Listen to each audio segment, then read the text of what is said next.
વાત કરીએ આ તરફ છોટાઉદેપુરની, જ્યાં છોટાઉદેપુર તાલુકાઓમાં પણ મેઘરાજાએ ધમાકેદાર બેટિંગ કરી। પાવી જેતપુરમાં પોણો ઇંચ વરસાદ ખાબકી ચૂક્યો છે। ક્વાંટ તાલુકાની વાત કરીએ તો અહીં 2.5 ઇંચ વરસાદ નોંધાયો। આ સાથોસાથ પાવી જેતપુરમાં પોણા 3 ઇંચ વરસાદ, ક્વાંટ તાલુકામાં 2.5 ઇંચ વરસાદ, નસવાડીમાં 2.5 ઇંચ વરસાદ ખાબક્યો છે। આ ધોધમાર વરસાદને લઈને નીચાણવાળા વિસ્તારોમાં પાણી ફરી વળ્યા। નદીઓમાં પણ પાણીની ભારે આવક થઈ છે। હેરણ નદીના આ દ્રશ્યો છે, જાણે કે આ નદીમાં પૂર આવ્યું હોય તે પ્રકારની સ્થિતિ। રાજવાસના રબર ડેમ છલકાઈ ચૂક્યો છે।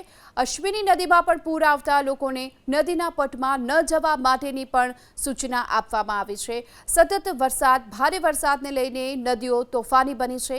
આ તરફ મોટી ડુંગરી ભરીડા કોતરમાં પણ પાણી આવી ચૂક્યા છે અને આ દ્રશ્યો અશ્વિની નદીના છે કે જ્યાં ભરપૂર પાણીની આવક જોવા મળી રહી છે અને હેરણ નદીમાં પણ પૂર આવતા રાજવાસના રબર ડેમ છલકાઈ ચૂક્યો છે। નદીઓમાં પાણીની ભારે આવક જોવા મળી રહી છે। નદીઓ તોફાની બની છે અને એવામાં નદીના પટમાં ન જવા માટે પણ પ્રશાસને સતત લોકોને સૂચના આપી છે। મોટી ડુંગરી ભરેડા કૂતરમાં પણ સતત પાણીની આવક જોવા મળી રહી છે। જે કોઝવે છે તેના ઉપરથી પણ સતત પાણી વહેતું જોવા મળ્યું। તો છોટાઉદેપુરની અશ્વિન નદીમાં પૂરની સ્થિતિ છે। નદીમાં પૂર આવતા એક યુવક અહીં ફસાઈ ગયો।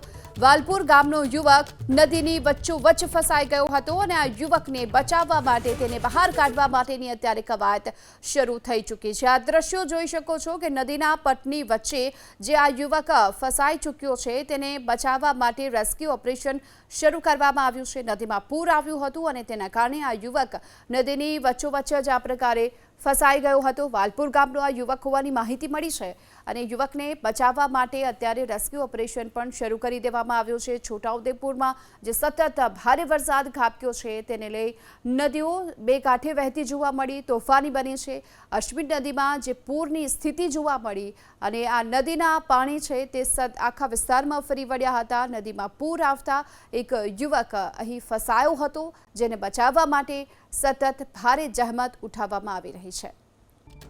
તો છોટાઉદેપુર જિલ્લામાં પણ ભારે વરસાદને કારણે નદી નાળા છલકાયા। જિલ્લાની બીજી સૌથી મોટી હેરણ નદીમાં પૂર આવ્યું। હેરણ નદીમાં પૂરથી રાજવાસણા રબર ડેમ ચલોચલ થયો। ગુજરાતનો એકમાત્ર રબર ડેમ રાજવાસણા કે જ્યાં પાણીનો પ્રચંડ પ્રવાહ વહી રહ્યો છે। હેરણ નદીમાં પૂરથી પંથકના લોકો ખુશખુશાલ જોવા મળી રહ્યા છે। તો આ પરિસ્થિતિ છે છોટાઉદેપુર જિલ્લાની કે જ્યાં ભારે વરસાદને કારણે નદી નાળા છલકાઈ રહ્યા છે। જિલ્લાની બીજી સૌથી મોટી હેરણ નદીમાં પૂર આવ્યું છે।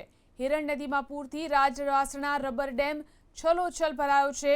ગુજરાતનો એકમાત્ર રબર ડેમ છે રાજવાસણા। રાજવાસણા રબર ડેમ પરથી પાણીનો પ્રચંડ પ્રવાહ વહેતો જોવા મળી રહ્યો છે। હેરણ નદીમાં પૂરને કારણે પંથકના લોકો ખુશખુશાલ થયા છે। છોટાઉદેપુર જિલ્લામાં મોડી રાત્રે પડેલા ધોધમાર વરસાદના કારણે અનેક નદી નાળાઓ છલકાયા છે। હાલ એબીપી અસ્મિતાની ટીમ બોડેલી તાલુકાના રાજવાસના ખાતે છે। આ રાજવાસના ખાતે હેરણ નદી પસાર થાય છે અને હેરણ નદીની અંદર ઘોડાપુર આવ્યું છે। ગુજરાતનો સૌપ્રથમ અહીંયા રબર ડેમ બનાવવામાં આવ્યો છે। તે રબર ડેમ પણ હાલ પાણીમાં ગરકાવ થયો છે। દરિયાના મોજા ઉછળતા હોય તે પ્રકારે ઘોડાપુર જોવા મળી રહ્યો છે।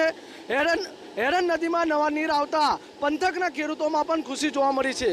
મહત્વની વાત એ છે કે જે પ્રકારે અહીંયા નદીમાં પાણી આવ્યું છે, દરિયાની મોજાની જેમ અહીંયા પાણી ઉછળી રહ્યું છે, ઘોડાપુર આવ્યું છે, જેથી આ વિસ્તારના જે ખેડૂતો છે તે ખેડૂતોમાં ક્યાંક ને ક્યાંક ખુશી જોવા મળી છે।